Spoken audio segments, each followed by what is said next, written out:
بسم الله الرحمن الرحيم. الحمد لله رب العالمين، والعاقبة للمتقين، ولا عدوان إلا على الظالمين، وأشهد أن لا إله إلا الله وحده لا شريك له، وأشهد أن محمدا عبده ورسوله صلى الله عليه وعلى آله وأصحابه أجمعين. أما بعد، السلام عليكم ورحمة الله وبركاته. قلبتينا waxaan soo gudbinaynaa ducooyinkii ma'thuurka nabigeena ka sugnaaday mid ka mid ah oo ay xadiidkeeda ay warinayso ummu salama radiyallahu anha. waxay tiri nabigu wuxuu yiri sallallahu alayhi wasallam kaana yaqulu, nabigu wuxuu oran jiray yaa muqallib alqulub thabbit qalbi ala diinik. saasuu nabigu oran jiray yaa muqallib alqulub, ilaahayga quluubta gagadiyow, thabbit kusug qalbigayga ilaahu kusug, diinaka diintaada ilaahu kusug. yaa muqallib alqulub thabbit qalbi, ilaahu qalbigayga kusug, calaa diinika diintaada ilaahu qalbigayga kusug.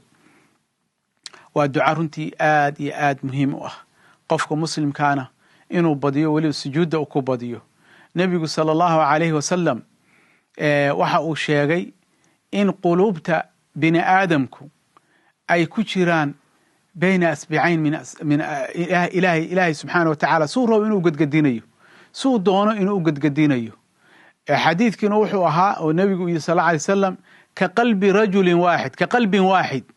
quluubta bini aadamku waxay la mid yihiin qalbi keliya oo ilaahay suu rabo u gadinayo.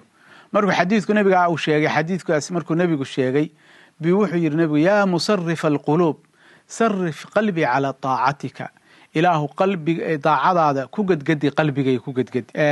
uu gadgadiyaa marka thabaadka oo ilaahay inuu kugu sugo diinta ilaahay inuu kugu sugo wax ka weyn ma jiro. ilaahayna waa tuu qur'aanka ku yiri waclamu ana allaha yaxuulu bayna almar'i wa qalbihi. ilaahay subxaana wa tacaala waxa uu teed u dhex dhigaa qofka iyo qalbigiisa, ayuu ilaahay subxana wa tacaala suu doonu ilaahay u gadiyaa subxaana wa tacaala. marka ilaahay quluubteenna ilaahay baa haya subxaana wa tacaala. waxaad arkaysaa qof diinta ku wanaagsanaa oo daacadiisu ay wanaagsanayd oo marka u dambaysa ilaahay subxana wa taala qalbigiisa uu gadiyo oo caasi noqda ayaad arkaysaa.